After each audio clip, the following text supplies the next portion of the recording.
Muito boa noite a todos, com muito prazer, com muita alegria de estar aqui com vocês. Igreja relevante, o que é isso?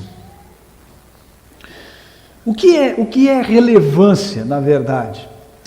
Relevância tem a ver com importância, tem a ver com pertinência. Se você não é relevante, você é irrelevante. Se você não tem importância, você é sem importância.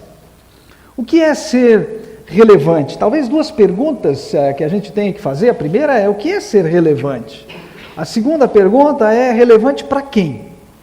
Se nós pensarmos que a igreja, a Vida Nova, congregacional, lá de Atibaia, ou da Vila do bairro Ipiranga, lá em São Paulo, tem irmãos aqui da igreja congregacional lá de Ipiranga, se nós quisermos ser relevantes para o mundo, eu tenho que dizer para vocês que a igreja nunca foi relevante para o mundo. Ela nunca foi tão importante a ponto de que quiseram a igreja. Pelo contrário, ainda hoje, em muitos recantos do mundo, tenta se eliminar, tenta se erradicar a igreja.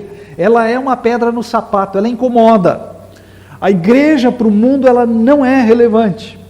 Se nós pensarmos que a igreja tem que ser relevante para nós, nós vamos construir uma igreja à nossa imagem. Há um tempo atrás estávamos lá no norte do país, em Manaus, e passando por Manaus, de repente, numa das avenidas, eu vi uma igreja, não vou dizer qual é a denominação, mas estava lá o nome da igreja, embaixo que tinha um outro dizer, dizia assim, uma igreja à sua imagem. Eu pensei, nessa eu nunca quero entrar, porque feita a imagem do homem, a igreja, para ser relevante para nós, vai fazer com que ela se torne um clube a mais. E aí vem aquela questão: você é Palmeiras ou você é Corinthians? Como eu sou lá do Sul, eu falo assim: gremista na minha igreja não tem vez, certo? A igreja, ela tem que ser relevante para Deus. A sua pertinência, a sua importância está em atender aos propósitos que Deus tem para ela, que Deus tem para a sua igreja. De formas que a igreja, ela não é e não será relevante em primeiro lugar por aquilo que ela faz, mas a igreja, ela deve ser relevante por aquilo que ela é. É por isso que Jesus, em Mateus capítulo 5, ele disse: vocês são a luz do mundo, vocês são o sal da terra. Ele não fala, vocês têm que fazer isso e mais aquilo, mas vocês devem ser.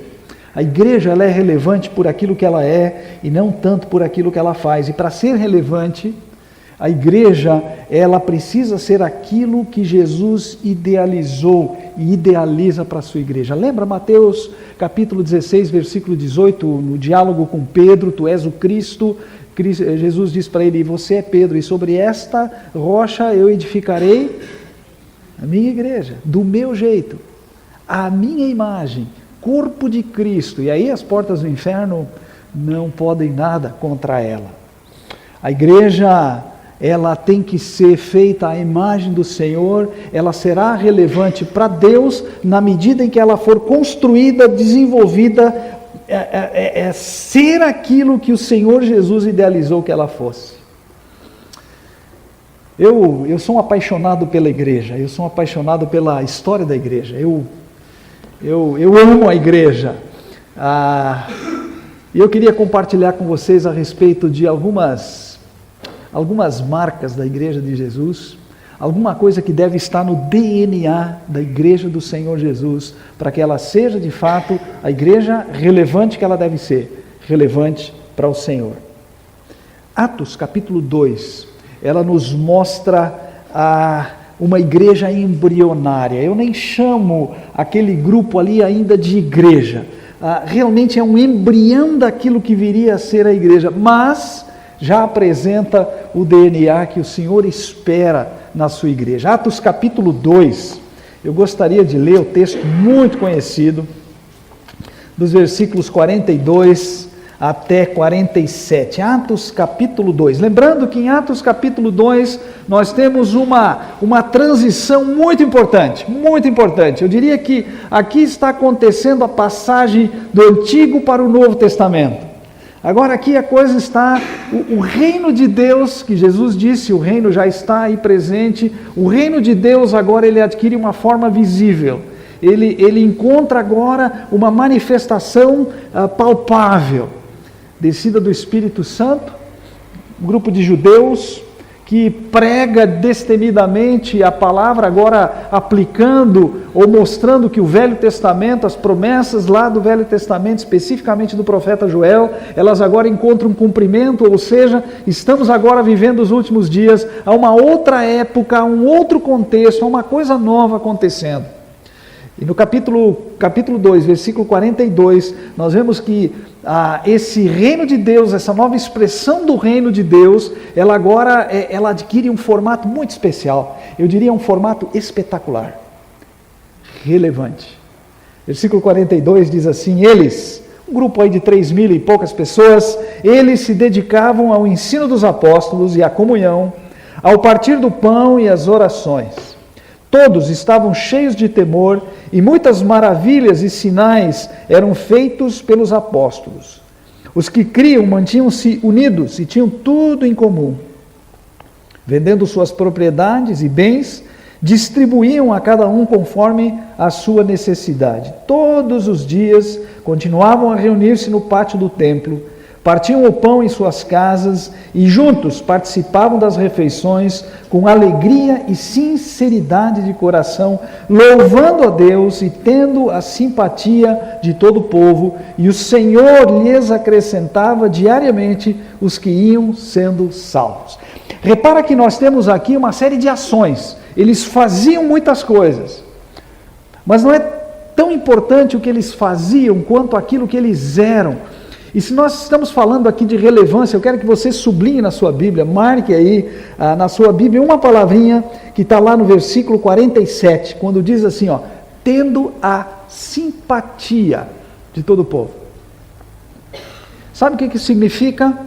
Que aquele grupo que fazia todo aquele movimento lá, que nós lemos aí, eles eram simpáticos aos olhos do povo. Aliás, a palavra é exatamente essa, simpatia, né? Havia uma empatia, os de fora olhavam para aquilo e aquilo não os assustava, aquilo não os escandalizava, aquilo não provocava neles uma sensação estranha, mas sabe, provocava neles o desejo de, eu quero estar dentro, eu quero fazer parte disso. Contavam com a simpatia, eis aí a relevância. Um grupo de novos cristãos, todos eles novos convertidos, todos eles recém-batizados, né? Todos eles começando a sua caminhada com Jesus, conheciam as Escrituras, sim, conheciam especialmente o Antigo Testamento, até porque o Novo Testamento não tinha sido ainda produzido, estava começando agora a ser escrito na história, mas eles mostraram alguns aspectos de caráter e alguns aspectos do que eu chamo do DNA da Igreja do Senhor Jesus, e eu quero destacar 3 marcas importantes da igreja que pretende ser relevante. Lembrando, não relevante para o mundo, apesar de que aqui era, não relevante para nós mesmos, mas relevante para o Senhor que a edifica. Primeira marca, DNA da Igreja do Senhor, a perseverança nos essenciais da comunidade. Repara o versículo 42, fala aí, eles se dedicavam, dependendo da tradução que você tenha da Bíblia, diz aí, eles perseveravam. Aliás, o verbo é esse, a palavra vem de perseverar, uma persistência em praticar alguns valores, algumas coisas que são essenciais da vida em comunidade. Quando nós pensamos em ser igreja, tem algumas coisas a que nós temos que nos apegar.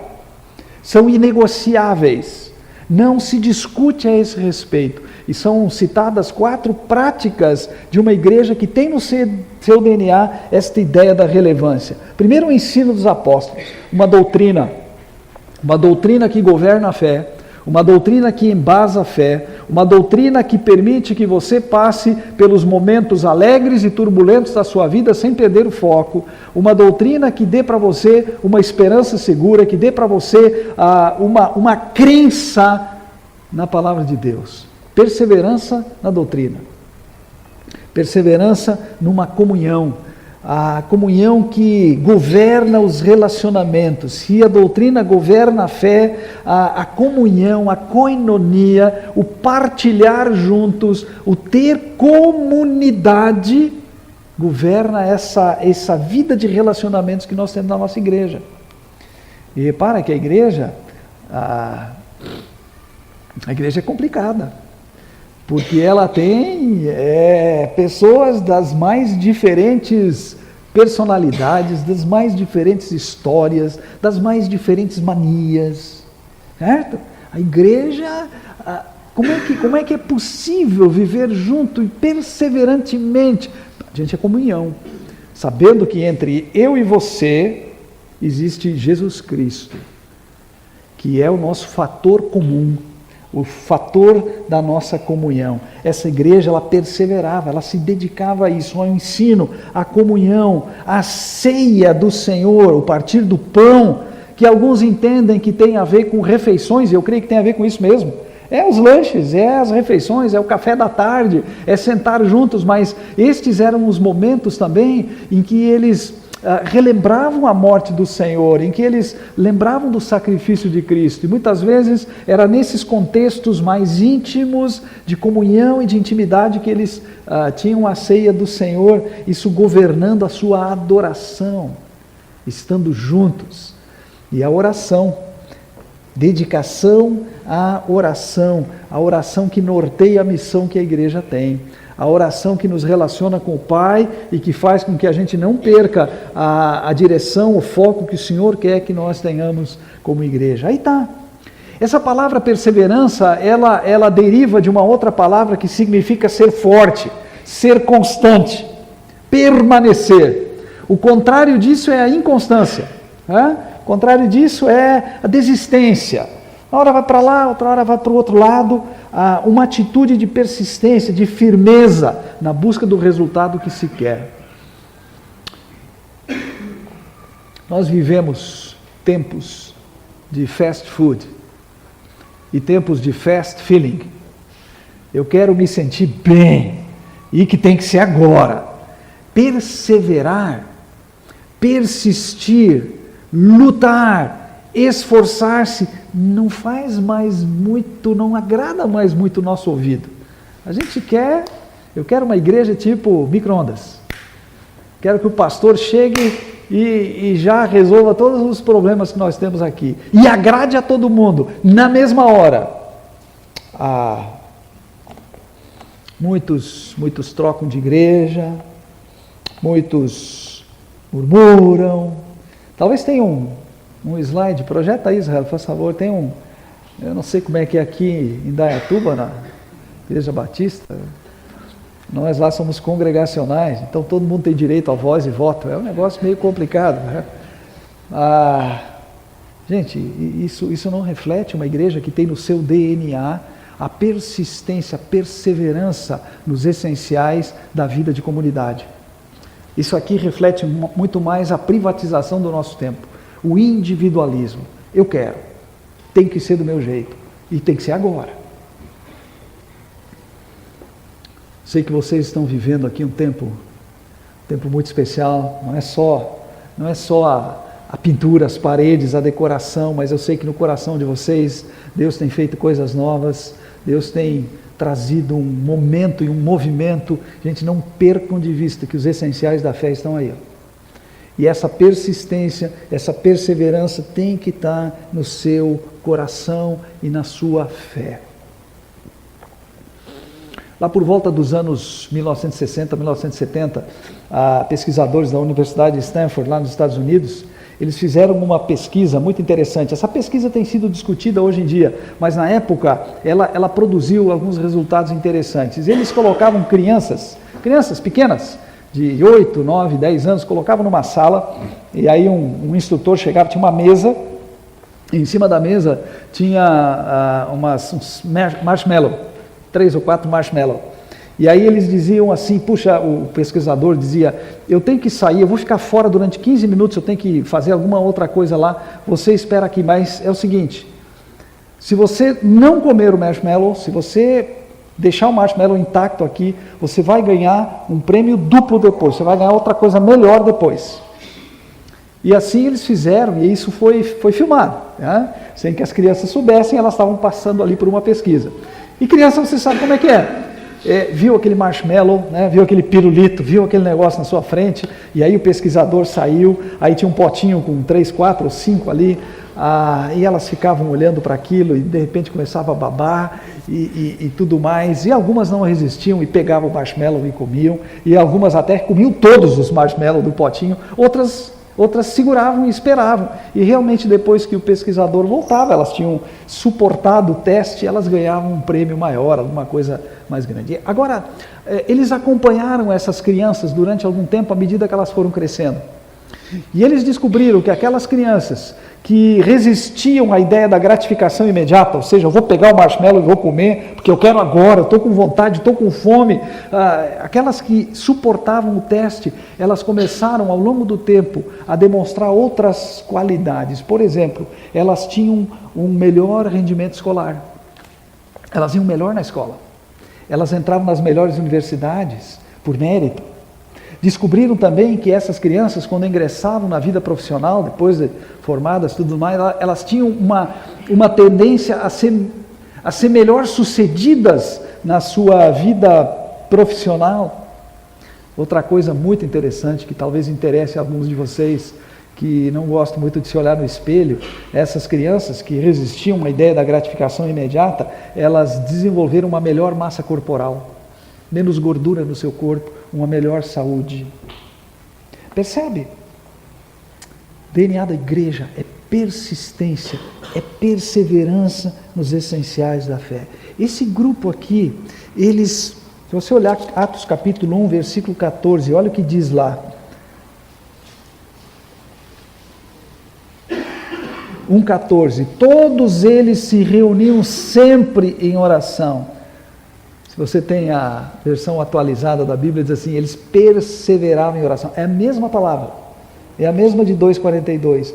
Perseveravam em oração, perseveravam na doutrina, perseveravam na comunhão, perseverança. Esse grupo inicial, que era um pequeno grupo, tendo um mundo diante de si e uma ordem de ir pregar o evangelho a todo mundo, de fazer discípulos de todo mundo, aquele pequeno grupo, ele perseverou em oração. E quando o Pentecostes aconteceu, quando o Espírito Santo desceu, produziu cristãos de grande constância, de grande firmeza de propósito.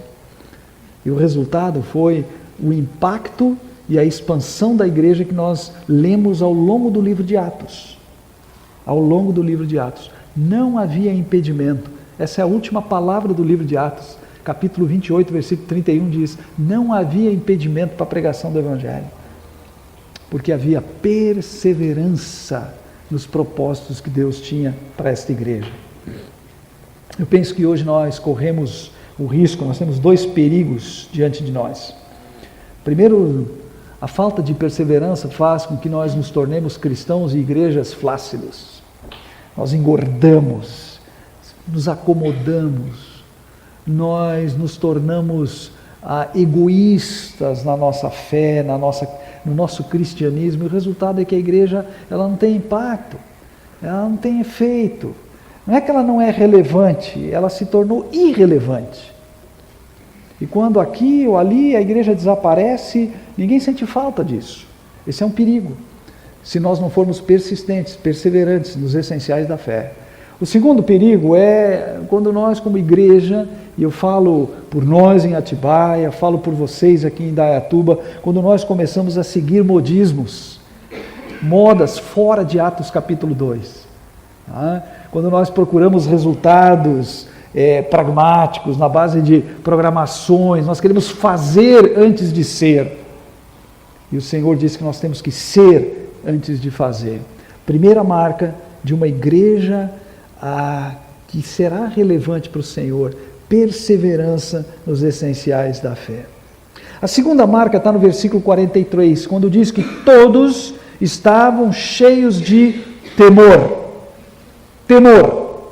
O vocábulo aí, phobos, de onde vem fobia, tem vários sentidos. Alguns sentidos dessa palavra são negativos. Por exemplo, na carta aos Romanos, Paulo escreve assim: vocês não receberam um espírito que os escravize para novamente temerem, mas o espírito que os adota como filhos e faz com que vocês possam chamar Deus de Abba, Pai. Aqui a palavra medo, ela está aplicada num sentido negativo, de um medo escravizador, uma fobia que é doentia.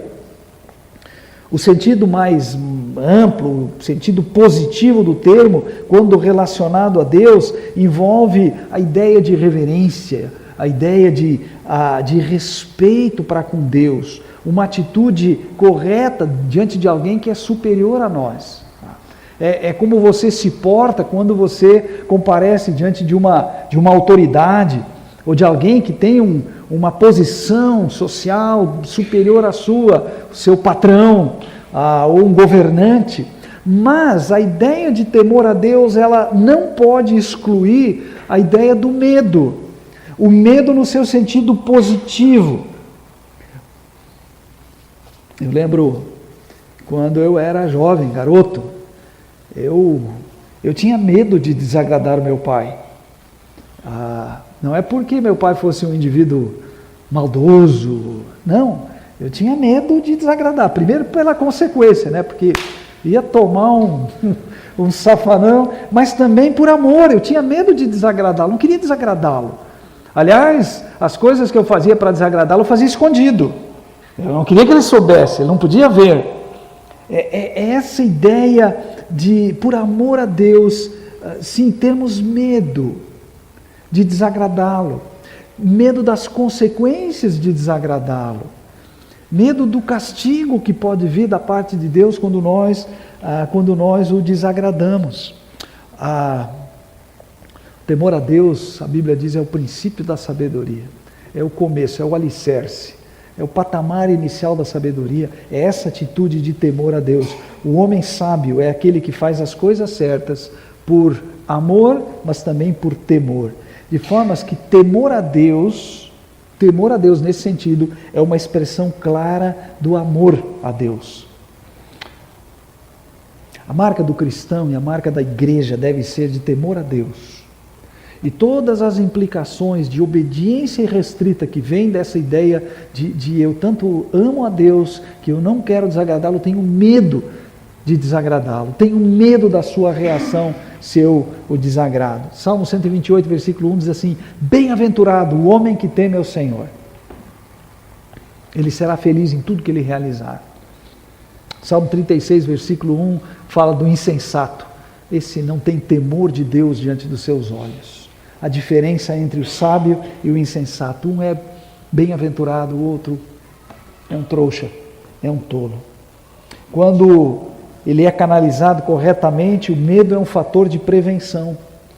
O medo é um fator de prevenção. É por isso que você, por medo, você olha bem para os lados da avenida antes de atravessá-la, para ver se não vem alguém fora da velocidade padrão e se tem espaço. É por medo que você toma vacina. É por medo que você poupa uma parte do seu salário por alguma coisa que possa acontecer lá na frente. Medo no seu sentido positivo. Quando a igreja se mantém longe do pecado, distante do pecado, e isso a gente chama de santificação, e era o que acontecia, que temiam a Deus, Deus opera livremente. E se você olhar o versículo 43, diz assim: todos estavam cheios de temor e muitas maravilhas e sinais eram feitos pelos apóstolos. Há uma relação de causa e efeito aqui.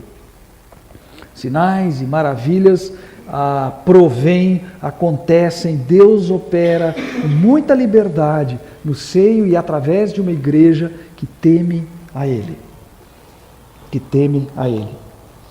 Como temor e amor a Deus andam juntos, uma comunidade que teme a Deus, uma igreja que teme a Deus, que tem essa reverência, que tem esse respeito e sim, tem medo de desagradar a Deus, ela não é uma igreja, sabe, cabisbaixa, taciturna, carrancuda, fechada. Muito pelo contrário, é uma igreja que expressa uma alegria contagiante. Sabe por quê? Porque ela é bem-aventurada.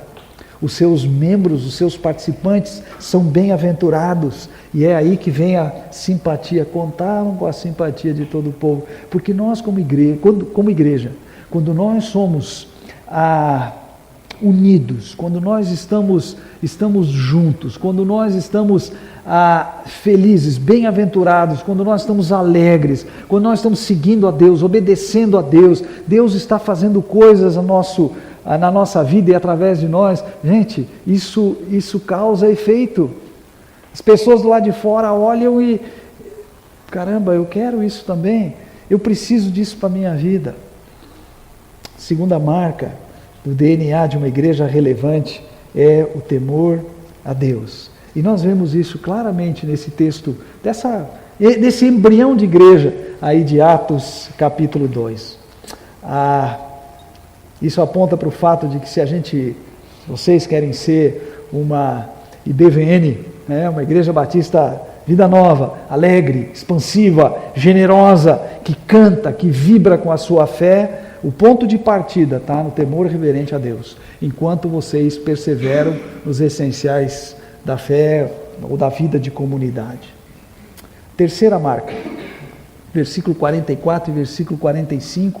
Aliás, se você sublinhar todas as vezes que aparecem aí palavras como todo, tudo, todos, diz assim: os que criam mantinham-se unidos, tinham tudo em comum, vendendo suas propriedades e bens, distribuíam a cada um conforme a sua necessidade. Todos os dias continuavam a reunir-se no pátio do templo, partiam o pão em suas casas e juntos participavam das refeições com alegria e sinceridade de coração. Terceira marca, o terceiro aspecto de DNA é comunhão.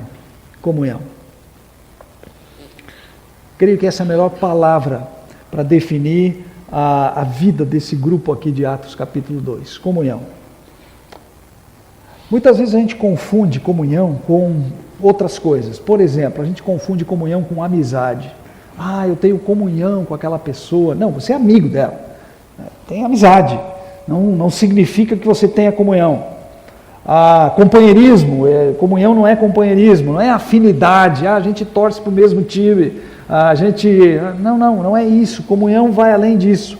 A comunhão é muito mais, tem a ver com um vínculo, A palavra comunhão, ela pode ser traduzida por coisas como partilhar, participar, ter em comum, associar-se, ter um relacionamento próximo. Eu quero usar uma ilustração. Existem, e agora, quase 8h30, provavelmente seu estômago já está que nem o meu, começando a roncar. Você gosta de batata frita? O Lucas, se perguntar para o Lucas, sim. O Lucas, batata frita.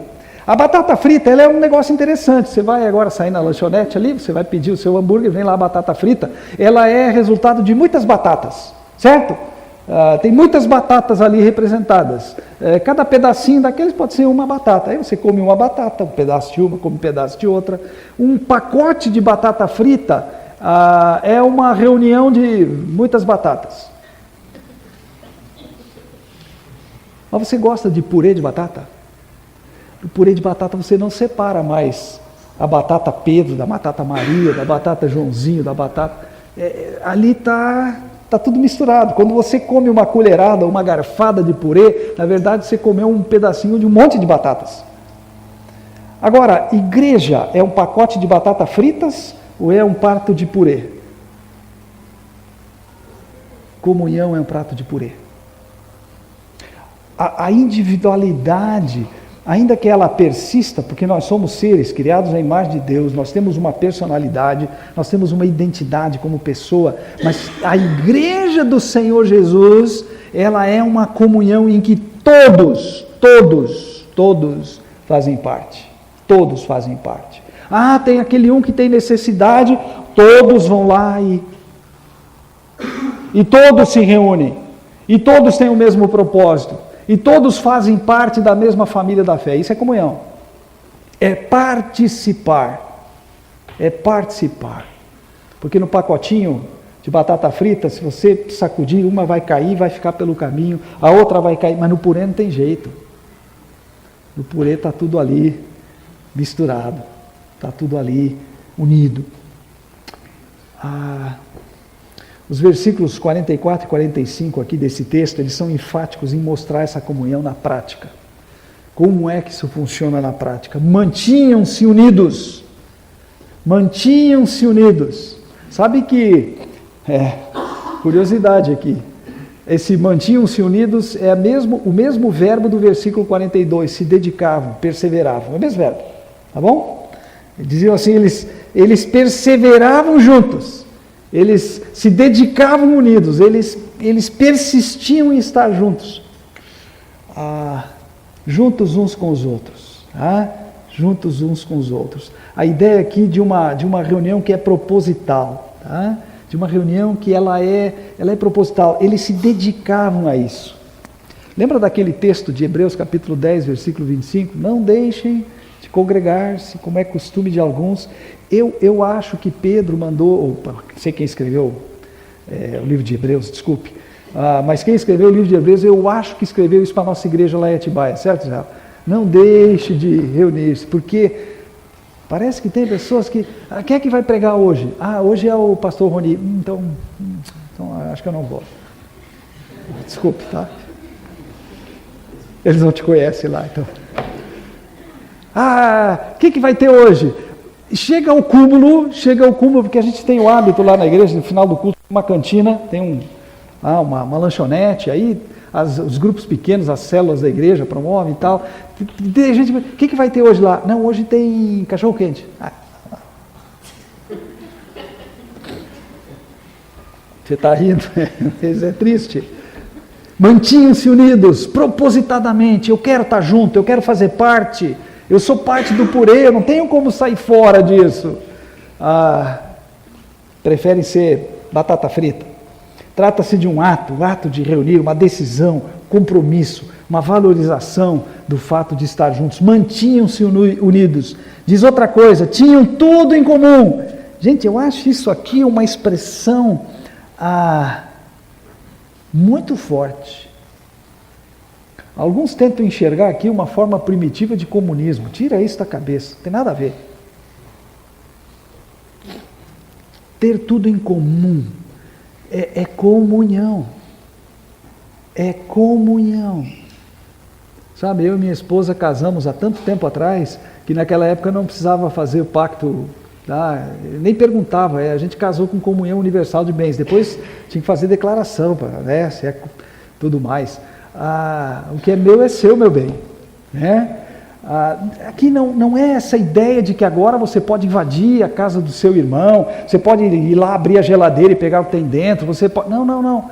Mas essa ideia de uma disponibilidade, de um partilhar de todas as coisas, um pertencimento, é o purê de batatas, um pertencimento mútuo.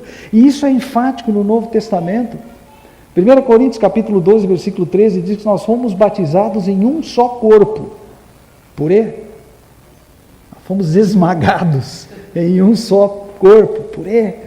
Romanos capítulo 12, versículo 5, diz que nós somos membros uns dos outros. Somos membros de um mesmo corpo, mas somos membros uns dos outros. Há um pertencimento aqui, há uma unidade aqui em Jesus Cristo, dentro da igreja do Senhor. 1 Coríntios capítulo 12, versículo 26, diz que quando um membro sofre, todos sofrem. Quando um se alegra, todos... É o purê. Eu penso que esse aspecto do DNA, comunhão, ele coloca em xeque essa tendência pecaminosa que nós temos de buscarmos a autonomia. Aliás, a autonomia, formada por duas palavras, auto e nomos. Eu sirvo de lei para mim mesmo. Eu sou dono do meu nariz. Eu faço o que me dá na telha. Você não tem nada a ver com isso. Com licença, comunhão não é isso. Existe aqui um mútuo pertencimento. Estavam unidos, estavam juntos, tinham tudo em comum. A autonomia, como nós a vemos hoje, como ela invade muitas vezes a nossa vida, a autonomia ela nasceu no coração de Lúcifer. Lúcifer disse: eu quero ser semelhante ao Altíssimo. Eu vou me assentar lá no trono. Eu. Isso é autonomia. Na igreja, esse pecado precisa ser combatido, porque se ela nasce no coração de Lúcifer, foi passada ao coração de Adão e Eva, mas ela nunca, autonomia, nunca teve espaço no coração de Deus. Deus é agregador. E a sua igreja, ela reflete isso, ela é a expressão visível do cabeça. Ela deve ser um corpo agregado e um corpo agregador. Repara que essa ação deles, versículo 45, vendiam suas propriedades e tudo mais, e em nenhum lugar das Escrituras você vai ver alguma ordem para isso. O Senhor não pediu isso deles, o Senhor não mandou que eles fizessem isso. Não há uma orientação dada pelo Espírito Santo de que fizessem isso. Era algo que provinha dessa comunhão que eles tinham por conta da sua fé em Jesus, pela perseverança que eles tinham nos essenciais da fé, por conta dessa comunhão profunda que os unia, sabendo que Jesus estava entre eles e fazia parte daquela comunidade. Agora, vamos ajuntar aqui esses aspectos do DNA. Perseverança nos essenciais da fé, temor a Deus, comunhão. O que nós temos aqui? Quando essas coisas estão presentes, nós temos a igreja segundo a concepção divina. Quando nós temos esses valores, quando nós temos essas marcas fazendo parte da igreja, não é o que a igreja faz, mas é aquilo que ela é, aí nós temos a igreja na concepção divina, ou seja, a igreja como o Senhor planejou, como o Senhor deseja que ela seja. Não tem a ver, queridos, e presta atenção, isso não tem a ver com prédios, isso não tem a ver com programas, isso não tem a ver com o pastor, com o orçamento, com a mídia, mas é vida. Isso tem a ver com vida. Igreja é vida nova. Igreja é vida. Quero nos desafiar em algumas coisas aqui, a vocês como igreja, e vale a nós lá em Atibaia, os irmãos lá na Ipiranga, lá em São Paulo. Valorize tanto, mas dê importância aos seus irmãos na fé, que estar junto com eles seja sempre uma prioridade na sua vida. Valorize tanto a vida dos outros, valorize tanto seus irmãos na fé, aqueles que partilham da sua mesma crença, que estar junto deles seja de fato uma prioridade para você. Eu penso que nesses tempos de privatização, nesses tempos de superficialidade, nesses tempos de relacionamentos virtuais, em que nós temos não sei quantos seguidores no Instagram, temos não sei quantos seguidores no Facebook, nós não temos comunhão. E comunhão implica em sentir o cheiro um do outro, olhar nos olhos um do outro, estar ao lado, junto um do outro, abraçar um ao outro. Valorize tanto estar junto dos seus irmãos, que isso seja uma prioridade para você. Para de mandar mensagem pelo WhatsApp. Vai direto, fala direto. Comparece, se faz presente. O DNA da igreja, ele aparece, ele se mostra quando os irmãos estão juntos. Segundo desafio, viva longe do pecado.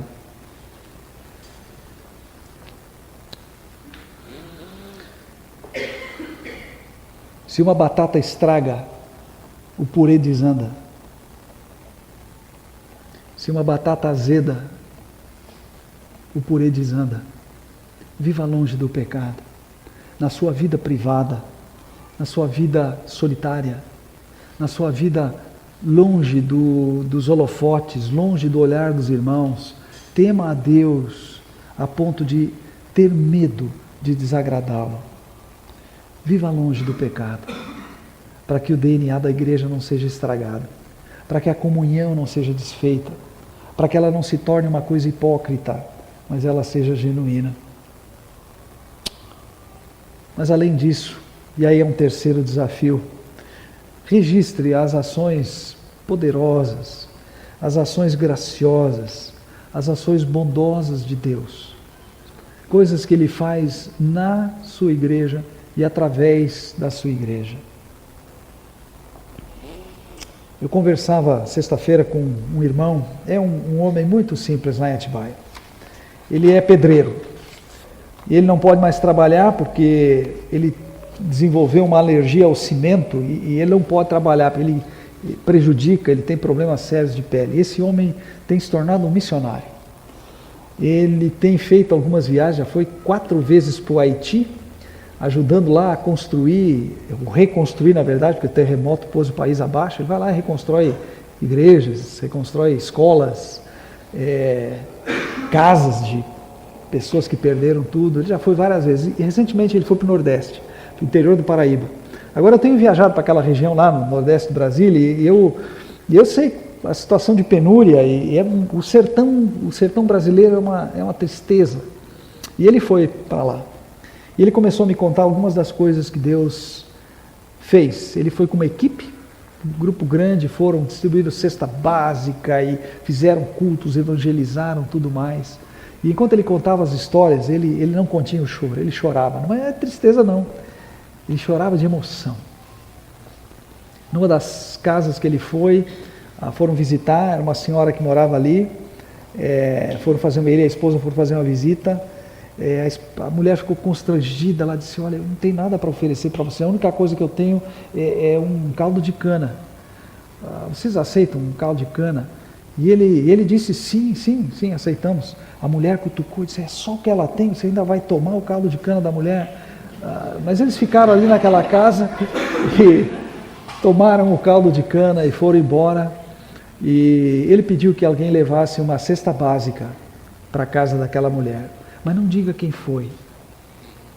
No dia seguinte, no vilarejo deles, estava correndo a notícia da mulher impressionada. Ela disse: veio um casal aqui, eu não tinha nada para oferecer para eles, eu tinha só caldo de cana. Eu esmaguei cana, eles tomaram caldo de cana, eles oraram comigo lá.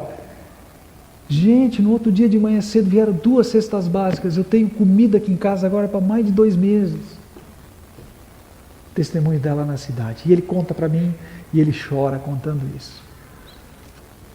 Registre as ações poderosas de Deus, as ações maravilhosas de Deus, muitas vezes feitas não por aqueles que estão nos holofotes, mas porque Deus atua no meio da sua igreja.